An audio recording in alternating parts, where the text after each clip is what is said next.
Hi friends, welcome to Queen with Priya. நம்ம சேனலோட வீடியோவை ஃபர்ஸ்ட் டைம் பார்க்குறீங்கன்னா நம்ம சேனல் கீழே ரெட் கலர் பட்டனில் சப்ஸ்கிரைப்னு இருக்கும். அதை ப்ரெஸ் பண்ணி பக்கத்தில் இருக்கிற பெல் பட்டனை கிளிக் பண்ணி செலக்ட் ஆல் கொடுத்துங்க. வாங்க வீடியோக்குள்ளே போகலாம். ஸோ நம்ம டீ போடும்போது எப்போ ஒரே மாதிரி டீ போடாமல் இந்த பொருளெல்லாம் நீங்கள் சேர்த்து டீ போட்டு பாருங்கள். ரொம்ப சூப்பராக இருக்கும். திரும்ப திரும்ப நீங்கள் இதே மாதிரி தான் டீ போட்டு குடிப்பீங்க. வாங்க எப்படி டீ போடலான்னு இன்றைக்கி பார்க்கலாம். இப்போ பாருங்கள், ஒரு 6-7 மிளகு எடுத்துக்குங்க. ஒரு பிரியாணி இலை வந்து நான் 2 உடச்சி வச்சுருக்கேன். 1 இன்ச் அளவுக்கு பட்டை எடுத்துக்கங்க. 2 கிராம்பு எடுத்துக்கங்க. 1 இன்ச் அளவுக்கு இஞ்சி எடுத்துக்கங்க. சோம்பு வந்து ஒரு 1/4 ஸ்பூனுக்கு எடுத்துக்கங்க. இதில் வந்து புதினா வந்து இந்த அளவு கொஞ்சமாக எடுத்துக்கங்க. இதை வந்து ஒரு இடிகல்ல சேர்த்து நல்லா கொரகொரப்பாக இடித்து எடுத்துக்கலாம். ரொம்ப நைஸாக இடிக்க வேண்டியதில்லை. அதனோட எசன்ஸ் எல்லாமே சீக்கிரமாக இறங்கும். அப்படிங்கிறதுனால இந்த மாதிரி நம்ம கொரகொரப்பாக இடித்து எடுத்துக்கலாம். இப்போ பாருங்கள், இதை வந்து நல்லா கொரகொரப்பாக இடித்து எடுத்தாச்சு. இப்போ நம்ம இதை ஒரு பிளேட்டுக்கு வந்து மாற்றி எடுத்து வச்சுக்கோங்க. இதில் வந்து 2 ஏலக்காய் சேர்த்துக்குங்க. அதையும் வந்து நல்லா தட்டி எடுத்துக்கங்க. இதையும் வந்து ஒரு பிளேட்டில் மாற்றி எடுத்துக்கங்க. இப்போ ஒரு பேன் எடுத்துக்கங்க. அதில் வந்து நான் இந்த அளவு பெரிய டம்ளரில் 1 டம்ளர் அளவுக்கு தண்ணி சேர்த்துருக்கேன். நம்ம 4 டம்ளர் அளவுக்கு நம்ம டீ போட போகிறோம். அந்த அளவுக்கு எடுத்துருக்குறோம். ஸோ உங்களுக்கு எந்த அளவுக்கு தேவையோ அதுக்கு தகுந்த மாதிரி நீங்கள் எடுத்துக்கங்க எல்லா அளவுகளையும். பாருங்கள், இதில் வந்து ஒரு 2 ஸ்பூன் அளவுக்கு டீ தூள் சேர்த்துக்குங்க. நீங்கள் ரெகுலராக வீட்டில் எந்த டீ தூள் யூஸ் பண்ணிகிட்டு இருக்கீங்களோ அந்த டீ தூளே நீங்கள் எடுத்துக்கலாம். டீ தூள் வந்து இந்த அளவுக்கு நல்லா ஒரு 2 கொதி வர்ற வரைக்கும் நீங்கள் இதை கொதிக்க விட்டுருங்க. இப்போ பாருங்கள், நல்லா கொதி வந்துருச்சு. இப்போ நம்ம இடித்து எடுத்து வச்சுருக்கிற மசாலாவையும் இதில் வந்து நம்ம சேர்த்துருங்க.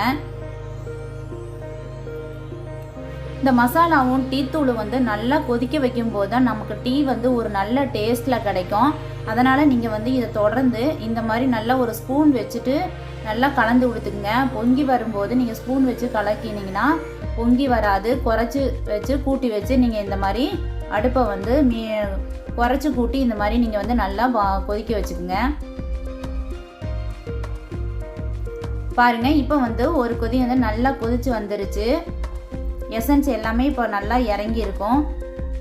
இப்போ இதில் வந்து சுகர் வந்து ஒரு 4 ஸ்பூன் அளவுக்கு நான் சேர்த்துருக்கேன். உங்களுக்கு இனிப்பு வந்து எந்த அளவுக்கு தேவையோ அந்த அளவுக்கு நீங்கள் எடுத்துக்கங்க. இதில் வந்து நீங்கள் வெல்லம் கூட எடுத்துக்கலாம். கரும்பு சர்க்கரையோ வெல்லமோ எடுத்துக்கலாம். அதையும் சேர்த்துட்டு இந்த மாதிரி நல்லா வந்து இனிப்பு கரையிற வரைக்கும் கொதிக்க விட்டுக்குங்க. இப்போ பாருங்கள், நல்லா வந்து சுகர் எல்லாமே நல்லா கரைஞ்சிருச்சு. இப்போ இதில் வந்து நம்ம தண்ணி எடுத்த அதே கப்பில் 1 கப் அளவுக்கு திக்கான பால் சேர்த்துக்குங்க. திக்கான பால் சேர்க்கும்போது நல்ல ஒரு டேஸ்ட்டாக டீ வந்து ரொம்ப திக்காக கிடைக்கும். நான் வந்து வீட்டில் யூஸ் பண்ணுற மாட்டுப்பால் தான் நான் வந்து எடுத்திருக்கேன். வெல்லம் கரும்பு சர்க்கரை சேர்த்திங்கன்னா ரொம்ப நேரம் கொதிக்க விடக்கூடாது. ஸோ மாட்டுப்பால் சேர்க்கும்போது இந்த அளவுக்கு நமக்கு திக்னஸ் தான் கிடைக்கும். பாக்கெட் பால் அந்த மாதிரி எடுத்துன்னா ரொம்ப திக்காக கிடைக்கும். பாருங்கள், இப்போ டீ தூளும் இந்த மசாலா போடுற எசன்ஸ் எல்லாமே பாலில் வந்து நல்லா இறங்குற அளவுக்கு நம்ம வந்து இதை ஒரு 2 கொதி விட்டு எடுத்துக்கோங்க. இப்போ பாருங்கள், நல்லா கொதிச்சு வந்துருச்சு. இப்போ அடுப்பை ஆஃப் பண்ணிவிட்டு நம்ம இதை வந்து ஒரு ஃபில்டர் பண்ணி எடுத்துக்கலாம் ஒரு பாத்திரத்தில். இப்போ பாருங்கள், நல்லா ஒரு ஃபில்ட்ரு பண்ணி எடுத்தாச்சு. இப்போ இதை நம்ம டீ கப்புக்கு சர்வ் பண்ணிடலாம். ஸோ நம்ம ஊற்றும் போதே ஒரு நல்ல வாசனையாக இருக்குது. ரொம்ப டேஸ்ட்டாக இருக்கும். இந்த டீ வந்து ரொம்ப ஹெல்த்தியான டீயும் கூட. நம்ம எல்லாமே வந்து ஹெல்த்தியான மசாலா பொருள் தான் நம்ம சேர்த்துருக்கோம்.